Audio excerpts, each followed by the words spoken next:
Good morning, everybody. J.R. Fisher here. Good to see you and welcome to Saturday morning. I got my iPad over here, got my little cup of water here. Okay, trying to do some more water. Let me do that right now. Today's session is probably going to chill you out, up until Christmas, because this is a stressful time, right? I mean, it's like, those of you who celebrate Christmas or Kwanzaa or whatever you're celebrating, Hanukkah, it can be stressful as crap. So today is going to help you with that. It's not only going to help you with that, it's going to help you with business. And business is another thing. And let me hit my screen here, make sure I think I'm streaming okay. Let me know if I'm streaming okay. Put something in that comment there. Yeah, I think it is. I've got like a monitor off to the side, so I think it's okay. If you haven't subscribed yet, make sure you do so. Hit that subscribe button down there. Turn it from red to gray. Then you'll be subscribed, which really doesn't do you much good until you turn on bell notifications, because being subscribed basically is saying this is a channel I listen to, but if you don't go to the channel to look and find stuff, you won't find it. So the way to get around that is to actually turn on all bell notifications. If you turn on all bell notifications, you'll be notified every time I go live and every time I upload a video. So I go live, maybe 3 or 4 days a week. I upload 3 videos a week. It'll get you on top of that, and it won't waste time, because I hate going to a channel to see if there's anything worthwhile to watch. Do they have anything new? So it's really cool if you turn on notifications, because we can actually send you a notification when I do upload something new, when I do go live. Make use of this chat box here. Let me put something in here. I haven't done that yet. I should have. Make use of the chat box and tell me who you are.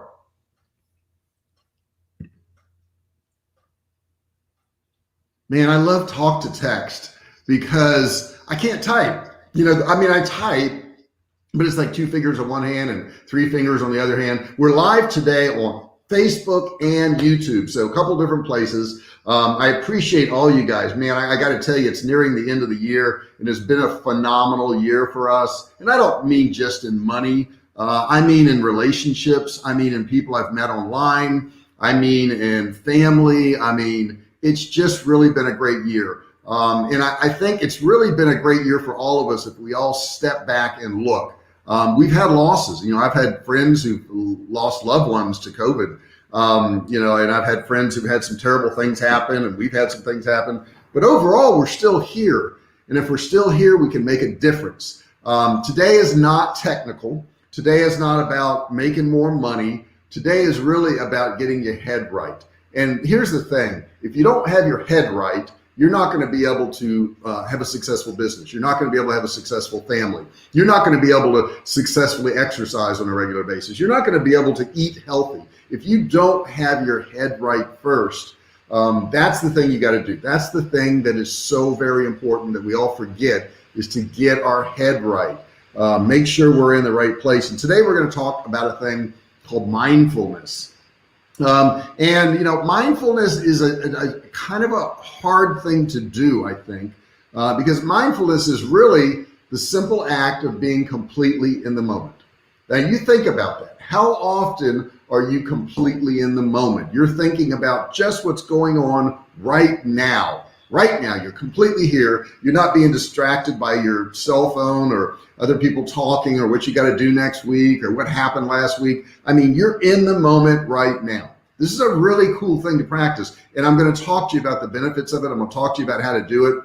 Really being fully aware of what you're doing, where you are, and not excessively reacting to or getting exhausted from your environment. Just kind of chill. Now, to some of you, you're going to say, oh, that's silliness, that mindfulness is so silly. It's not. And if you can practice this, guys, you will see the benefits of it.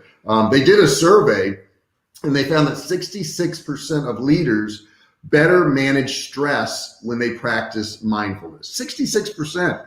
They said 60% had increased focus on decision making and made better decisions. They said 46% experienced an increase in innovation and creativity. What if you could do that? Wouldn't it be worth trying this?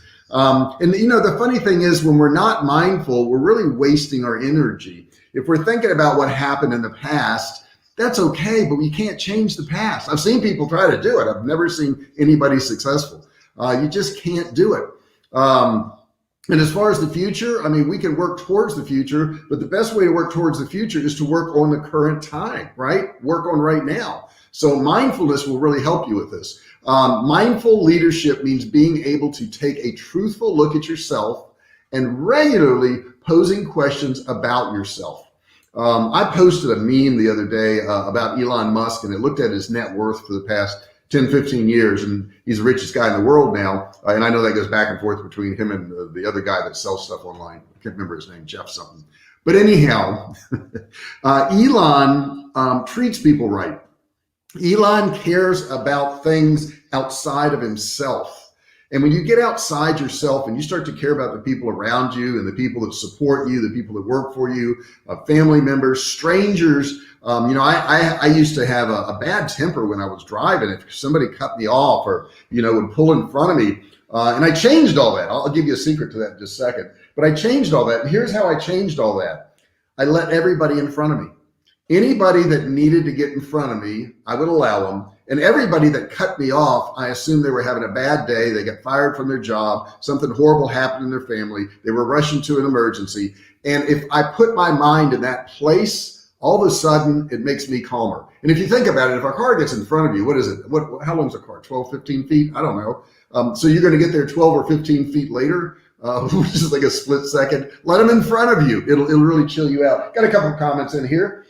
Fortunately, just got notified. Oh, good, Paul. Good to see that. Your audio is okay, but I think you need mic closer or position different. Friday audio was better. Okay, let's see.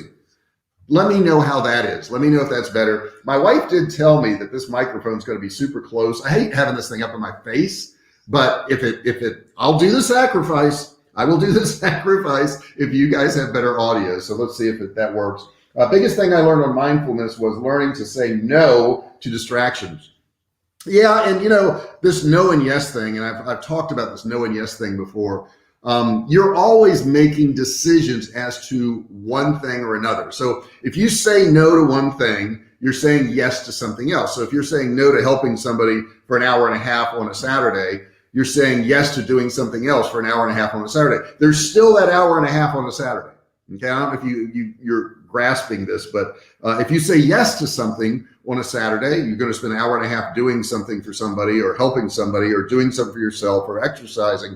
You're saying no to something else because you've taken up that time with that hour and a half. It's kind of a weird thing to wrap your mind around. As a thought leader and business owner, it also means leading without arrogance. I can't stand arrogance. I hate when people think they are better than other people. It makes no sense to me. I don't care if you're a celebrity. I don't care if you're rich. I don't care if you've accomplished something. You're still the same as everybody else. You've got to lead by example, leading with humility and appreciating and recognizing the efforts of your clients, your students, your peers, your family, your friends, strangers. Yeah, appreciate strangers. Everybody is going through this thing called life and they're struggling with it, okay? Everybody struggles. I don't care what your position is in life. I don't care how chill somebody looks, they're struggling. Everybody's struggling. And as soon as you realize that everybody's going through the same stuff as you, it makes it a little bit easier. And here's the truth. Some people handle situations better than others. Don't judge people for that. That's just how they are. Mindful business leaders also communicate with compassion and they know how to balance their emotions. They get their emotions in check. They get angry a whole lot less. I hate to see managers that are always pissed off and always going off the handle. I mean, it's like the worst management style in the world. Whether they're angry, frustrated, or tired, they don't let their emotions rule their decisions or actions at work. And I think that is so very important, guys. In this place, we delve into why mindfulness is important for your knowledge and your commerce business and how to be a more mindful leader. Okay, so let's talk about some of this stuff here. Now, I've taken some notes here. Paul, let me know if that sound is better there, or Erica, let me know if that sounds better. Let me know if that sound is working out a little bit more. I am closer to this big old microphone, but anyhow. So according to Behavioral Essentials, Aetna CEO Mark Bottolini initiated the company's mindfulness program after a ski accident. Aetna partnered with American Viniyoga Institute and eMindful to launch a pilot program with 239 employees. Okay, this is pretty interesting. Listen to this. Now, more than 1/4 of Aetna's workforce of the 50,000 has participated in at least one mindful class. Those who participated, listen to this, in the program reported an average of a 28% reduction in their stress levels. I don't know how they measure that, by the way. A 20% improvement in their sleep quality, and a 19% reduction in pain. So probably what they do is they just ask the people, and then they take a percentage of the total number and they say that's their percentage. They also became more effective on the job, gaining an average of 62 minutes per week of productivity each. Aetna estimates the value of that added productivity will be $3,000 per employee per year. Additionally, Aetna is seeing a decrease in healthcare costs. If you're less stressed, if your mind is more chill, if you're calmer, you're going to be healthier. That's just the way it is. That's how it works, guys. Let's see, a great point about leading by example, but also a business owner, you need to set expectations. Sound is a bit better. Good, thank you for that. Yeah, I mean, you obviously have to have expectations, but I had this 3-rule thing. And, I see so many managers. I had sales managers, and they would say that a person is not selling enough. Okay. And I would say, great. What do you think the problem is? And they would say, well, I think the problem is they're incompetent, or they're lazy, or they're whatever. Okay. They would give me some reason for this person not performing well. And I would say, okay, did you tell them what you expected? It's pretty important. And sometimes I would get replies like, well, they should know better. Well, maybe they don't. Okay. You as a manager, it's your job to tell them expectations. It's really hard to hold somebody to a certain level and not tell them what you want out of them. I mean, it's like, it is really kind of insanity, right?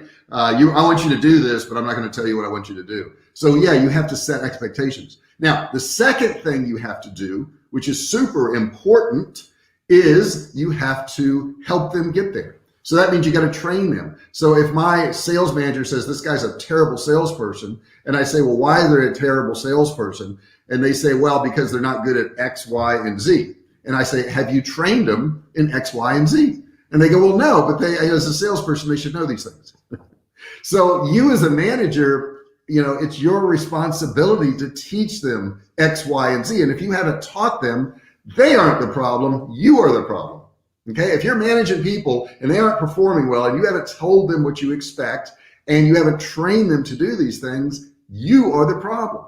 If you have a whole sales force of terrible salespeople, you're the problem. Okay, so I had a hard time with that because managers didn't want to look at themselves; they wanted to blame their employees, and that's not the way to go about it. Now, the third part to this, okay, so you've told them about it, you've trained them how to do it, and then the last part is you got to check on it. You got to check on it on a regular basis. You can't say, well, Bob had a terrible month. He only sold 7 units and he should have sold 12. And I would say to you, did you check on Bob on the 5th of the month? Did you check on Bob on the 10th of the month, the 15th of the month, the 20th, the 25th? How in the world did you get all the way through the month and Bob wasn't as productive as he should have been?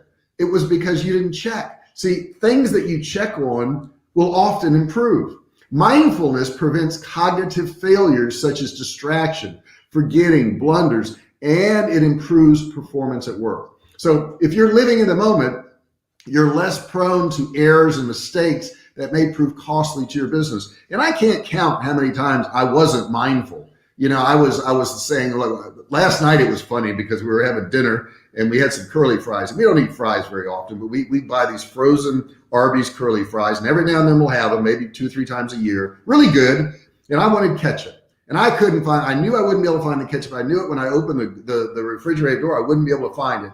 So I started moving things, and I grabbed an item and moved it out of the way to look for ketchup, and I couldn't find it. And when I went to put the item back, guess what the item was in my hand?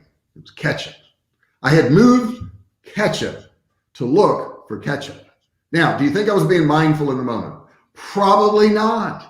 Probably not. So, if I teach you about this mindfulness, you can practice it, but you have to work on it on a daily basis. all the time. You got to work on being mindful. So important to do, because all of us will slip out of it. And if you do slip out of it, it doesn't mean you're a failure. It just meant you slipped out of it. It's like saying, I want to go to the gym and I want to work out, but I missed 2 days in a row because something happened, so I might as well just forget about it. No, you just missed 2 days. There's no sense in forgetting about it. You got to get back to it. Enhanced efficiency increases your productivity, and it also helps you complete more meaningful work every day. Next thing it does is improved intuition. That's a big word. What is intuition? See, how often do you visit your production facility to make sure they meet your expectations? I don't, as a matter of fact. I don't do that because I have people in place to do that, and I check with those people. So that's your answer on that one there. You don't want to be a micromanager. If I showed up at the production facility once a week and said, I hope you guys are doing it right, I'd have a problem, but I can check with my management team and make sure they're doing it right. And that's what I do there. Let's see. As a business leader, do you have a mission statement that you share with your employees so that they know your values and expectations? Yes, as a matter of fact, I'm editing a video as of this morning, and it's about mission statements and vision statements, which are two different things. A mission is what you're trying to accomplish. And once you've accomplished it, then you have a vision. And I've done an entire video on that, Paul, so you're going to see that come out within the next few weeks. But it goes into detail about Nike, about Amazon, about Starbucks, about all these companies and what their mission statements are and vision statements, two different things. So let's talk about this improved intuition thing. You've probably heard the term gut feeling. You got that like kind of gut feeling about things. That's nothing but intuition, a secret sense that tells you if something is right, or maybe it's not right. Okay, maybe it's not right. I remember, this is going back probably about 12, 13 years. And I was in my business attire at the time, which was a suit and a tie. And I had a sports coat on, and I got out of my car, and this guy started walking towards me, young guy, probably 17 or 18, going, hey, help me out. This guy's really bugging me. So I look off to the right, and there's another guy running towards him going, oh no, he's telling you a story. And they came in on both sides of me. And I had this intuition. I said, these guys are up to something bad. Like, I'm about to get mugged. And they just both started yelling at the same time, coming closer and closer towards me. And I had a concealed carry permit. So I opened my coat and I said, I don't think you guys want to mess with me. And they both looked at me and they went, oh, no, man, we're kidding. Ain't no problem. And they walked off together.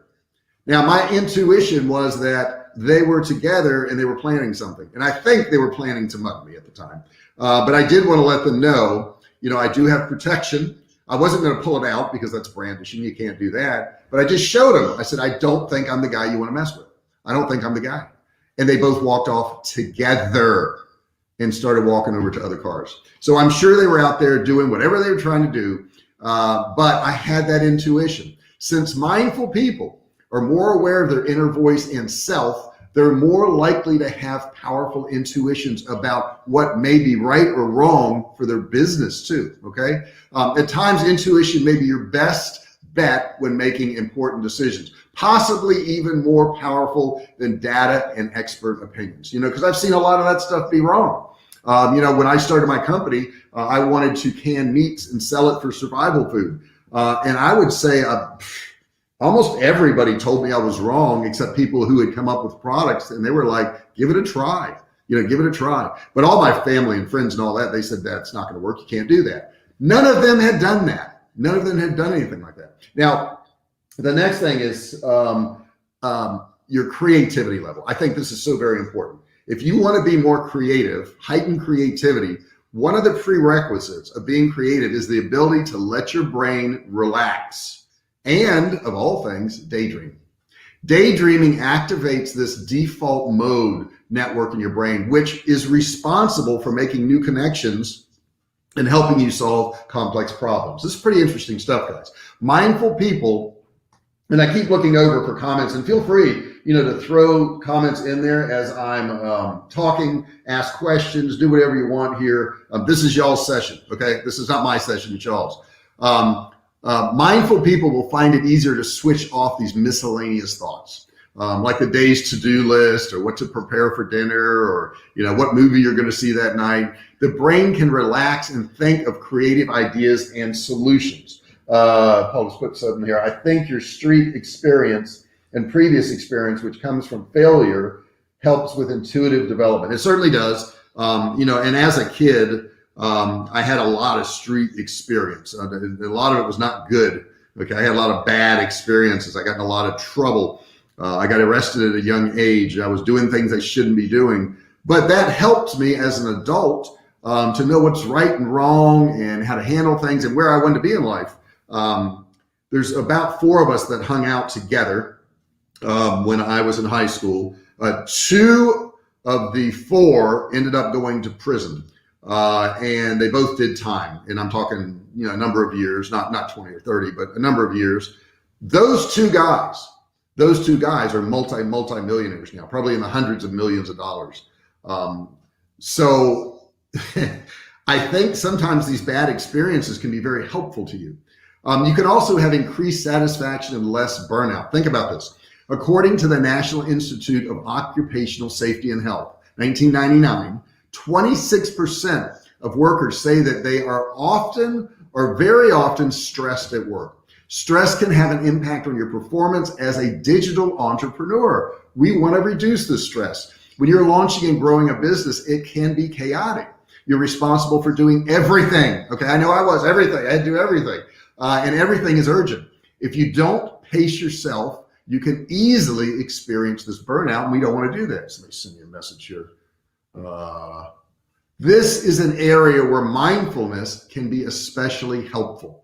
And this is what I just said. Somebody sent me a message here. That took me off point. I don't like that. So I try to turn off all my messages on my watch, and there's one I missed, and I guess it was Messenger. So I got to get that turned off. Instead of reacting emotionally to the crisis of the day, a mindful person will stop and process their feelings. They'll refocus their attention. They'll address the situation from a practical perspective by thinking mindful. And once again, mindfulness is just being in the moment. By reacting to stress in a more thoughtful manner, mindful people are able to derive more joy at work and be less stressful. That's what we want to do. The next thing it's going to help you do, because this is not all about business. Life is not all business. We can work a lot, but it's also about your social relationships. We can improve our social relationships. That's an important factor, guys. I like that both you and Jessica both are creative in your thinking. I think that events and travel opens up our creative process. I really believe that, Paul. I think that's a very true statement. And I think travel and eating different foods expand your mind. It actually expands your mind. It makes you more open to different people and different things and understanding other people's situations. I think we can be very judgmental if we don't understand somebody else's situation.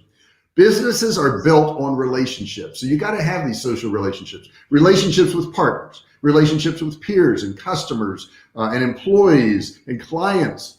As luck would have it, mindfulness leads to better social relationships. Keeping these relationships positive can actually buffer the impacts of business stressors. They help you stay creative and happy even when dealing with challenges. Now, I'm going to talk about a few leaders here for a second. And you don't have to like these people. You don't have to like these people. However, they have some talents that you can't hardly ignore. Bill Clinton, I didn't like his politics. I just didn't. However, I talked to people who have met him, and they said one-on-one, you knew he was talking to you. You knew he was in the moment with you. He was looking you in the eyes. He was shaking your hand, and he was hearing what you had to say, which was very interesting. The same thing with Elon Musk. You can like him or love him. I do love Elon Musk, but they say that when he's talking to you, he's really thinking about what you're saying. He's really listening to you. He really gives thought to what you have to say because he's in the moment. Now that guy's got a lot of things to distract himself, but he's in the moment. Okay. Very interesting. I've heard the same thing about Obama. I've heard the same thing about Trump. You can have differing views on these people. That's okay. But everybody who's been successful has some talent in some area. There's something that drove them to get there, in spite of their weaknesses, in spite of the downsides that they have. There was a Glom et al. Report done in 2012 that suggests that mindfulness furthers positive social connections in business because it boosts flexibility and empathy among people. What is empathy? It's caring about somebody else's situation. If you care about somebody else's situation, you're going to be more empathetic to them, and they're going to feel that. People who exercise mindfulness are more likely to accept people as they are without bias and be more accepting of different personalities. It's okay if your personality is different. It's okay. So are you ready to really kind of embrace this thing? Are you? There's some steps that you need to go through. Number one is attention. Okay, intention. Know what you seek. The first to boost mindfulness is to know what you wish to achieve or accomplish. Intentions don't have to represent far away past goals or anything like that. An intention can be as simple as what you want to achieve on a given day. What is your intention for today? What behaviors do you want to avoid? What actions do you want to embrace and keep doing more of? Clear intention helps you design your work and personal life that you're going to be happy to live with, okay? So that's intention. Now, attention, be present and observant. Pay close attention to everyday activities and experiences. When you walk into a room, look around the room, see the people, what's going on. Even if it's repetitive and mundane, presence of mind helps you avoid errors and think about creative solutions to problems. Whereas inattention leads to feelings of disconnect and boredom, okay? So, if you're ever bored, it's probably because you're not connected to your surroundings. For instance, if you create an online course, okay, which I'm doing now and I've done many before, you may find yourself doing certain activities on autopilot, like writing course material or completing admin tasks for your course. Attention and awareness can help you write better course materials and think of ways to reduce admin work. Next thing you have to have is alignment. And guys, if you're not taking notes, go back and write these things down because these seriously are going to help you. Alignment is living and working in alignment with your inner values, okay? If you're in a job or you're selling a product or service you don't believe in, it makes it very tough. Just as companies have core values, each individual does too. For instance, some individuals may believe in sustainable living, while others may value honesty and integrity above all else, okay? That may be their thing. Whatever your inner values are, you can't achieve mindfulness without what? Staying true to them. If you stray away from your inner value system, you'll no longer find joy in running your business, and you'll fail to live mindfully. When you're running your business, practicing mindfulness and sales can make sure your business supports your core values. You got to make sure you do that, guys. Next thing up is acceptance. Acceptance, imperfections, mistakes in ourselves as well as others. You have to embrace that you're going to make mistakes. It's okay. Accept that you're capable of making errors and that you're not perfect. This is true of everyone you work with, okay? Once you embrace shortcomings and failures, it's a whole lot easier to overcome and avoid and overlook them, okay? It's okay if you make mistakes, and it's okay if others make mistakes. Attitude, what's your attitude? Don't judge. Don't judge. You don't know what that other person's going through. That person that cut me off in traffic, I don't know that they're not rushing to the hospital to help a loved one. I don't know if they just caught their wife cheating or their husband cheating. I don't know if one of their kids is very sick at home and they're trying to get. I don't know. Okay. Attitude. Don't judge. The last key to mindfulness is having good attitude.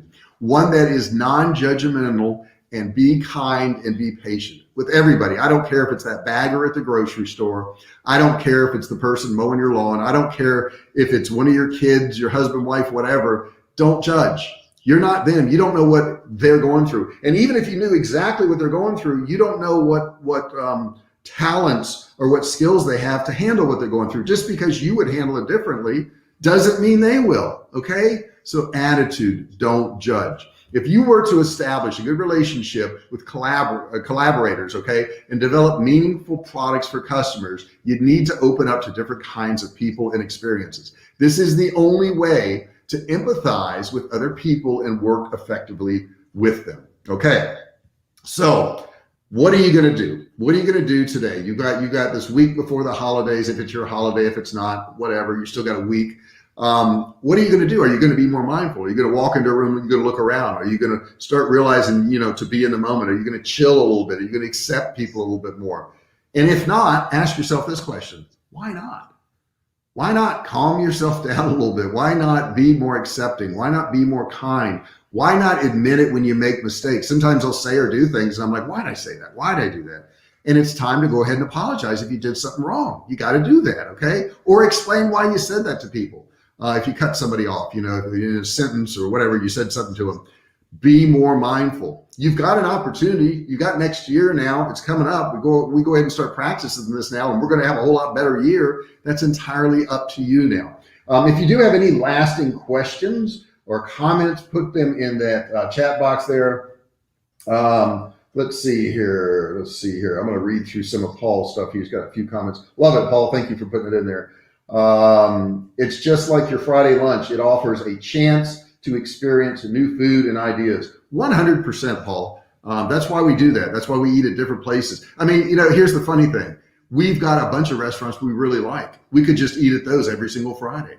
But we don't. During the week, we'll eat at the ones we like, maybe try something new, maybe not. But on Friday, it's usually something new.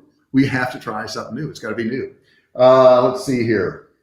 I also like that you reach out across different age groups, from your kids to your older buddy in San Diego. Each bring different ideas to the table and expand your mindfulness. Paul, you're very observant, and I actually do that intentionally. Some of my best friends are in their 20s, and some of them are in their 80s. So I don't know, man. I don't know. This age thing's a weird thing. I mean, because people look differently as they get older, I don't think they're any different people. I think we're all pretty much the same. I don't know if I act my age, but then again, I don't know what age you're supposed to act. That's a weird question, isn't it? What age are you supposed to act? And people say, well, it should match your chronological age. And then I ask the question, why is that? I heard Mel Brooks the other day on an interview in NPR, and I think he's 95 years old. And you would think he was 20, the way he talked and joked around and all. So is he not acting the age he should be acting, or is he just being Mel Brooks?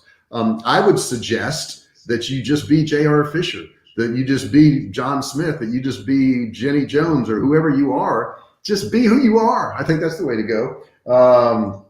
I think that most people suffer from lack of attention, and it causes them to walk around in a fog of mediocrity, wasting time that they will not get back. No, you don't get time back. I've tried to get time back, and I think you're right, Paul. I think we walk around, and the reason mindfulness is an interesting subject is because most people do not practice it. They don't even know about it. They just they're reacting constantly. They're bouncing off the walls. They're like, oh, I got to take care of this. I got to take care of this. Oh, this popped up. Oh my God, this is a new emergency. And they're not in the moment. They're not in the moment. You can see it when people go to concerts, when people, go to performances, and they're all holding up their phone, filming something that is right in front of their face instead of just enjoying it. Their kids on stage, and they're doing a play or whatever it is, and they're holding a phone in front of their face where they can't see the kid, and they're filming it. If you want to film it, I get it. Put it on a stand somewhere, but you pay attention. Pay attention to what's going around you. Pay attention to what is happening in life. Pay attention to your friends and family and strangers. Pay attention. Look at what they're doing. So I'll leave it with that today. I'm going to tell you, pay attention. By the way, how's your buddy in San Diego? Hope he's well. Hope your son is well too. My son has improved dramatically. He's a bodybuilder, and he went through 3 operations in 10 days. And it was because of a botched operation. Some of you don't know about it, Paul knows my whole family. And Luigi, Armando Odorico, who was an attorney in San Diego for, I think, 55, 60 years. He's in his 80s. He has terminal cancer. And he's had terminal cancer for 10 or 11 years. And it was funny because I guess Luigi is 87, I want to say now. And I moved to San Diego, when he was, I think 78, something like that. And he told me at that time that he had gone to the doctor and they had diagnosed him with terminal bone cancer, and they gave him 5 years to live. And I said, 5 years on. I keep in mind, this is now 10 years ago, something like that, or 9 years ago. And I said, they gave a 78-year-old 5 years to live. I said, well, that's no trick. I guess I could be a doctor, because I would tell most 78-year-olds, I'm going to give you about 5 years to live. And by the way, he does have terminal cancer, and he travels and does the stuff, takes his medication. He has it. I wouldn't say it's in remission, because it's still there, but he goes through life and enjoys himself. And thank you for asking, Paul. He's a very good friend of mine. He's been a friend of mine since I was in my 20s, and he's in his 80s now. So that's a pretty interesting story, I think. To be friends with somebody for that long. Just a tremendous friend. Really love him. He's a great guy. I met him when I was, I think, 27 years old. And at that time, I think he had to have been in his 50s. And now he's 87 years old. So he's a great guy. And it is kind of funny, because I have a lot of friends over the years. And two of my best friends from high school, I've been friends with for 40 some odd years. We're still friends. We still talk, we still text, we still visit each other. And I think friendships are super, super important. Now, some of the friends who went in the wrong direction, I didn't stay friends with them, but the people who, got their life in order, hey, we're still friends, the way it is. Hope everyone has a blessed weekend, great week. A Merry Christmas to you all. Yeah, this week, guys, I'm not sure how much I'm going to be live, but, feel free to reach out to me. If you're watching this video, and it's not live, feel free to comment below. Put a comment below, a chat. Let me know what's going on in your life. What you want to hear about on this channel. Feel free to do any of those things. I want to hear from you. And Paul, I'm going to work on editing that Caesar salad video. Man, that was good Caesar salad. You're going to see it. You're going to see it and go, that looks like a good Caesar salad. So I'm going to get that edited. I'll finish my my vision and mission statement one very soon. So that'll be going up. And Paul, you had questions about that. I think you're really going to like that video. So guys, I really appreciate you being here. Let me switch over to this other screen here real quick. You can tell I'm ending, can't you? You can tell I'm ending. I really appreciate each and every one of you guys. If you haven't subscribed, please do so. It means so much. And give me a thumbs up. Click that thumbs up button. That really helps the algorithm. The more thumbs up I get, the more this is going to be distributed. So I'm really looking forward to that. I don't see any thumbs up on there. So I need that. Guys. Please hit that thumbs up thing there. Really need those. If you're just stopping by my channel and you're not going to watch the whole video, that's fine too, but give me a thumbs up while you're here. Don't forget to ring the bell. Turn on all bell notifications so you're notified each and every time I go live. Like I said, I will be live some next week, but not as much, because I got to get Christmas stuff done. That's important. I got to get that stuff done. Love each and every one of you guys. Appreciate you being here, and I will see you next time. If I can figure out how to turn this off, it takes a second.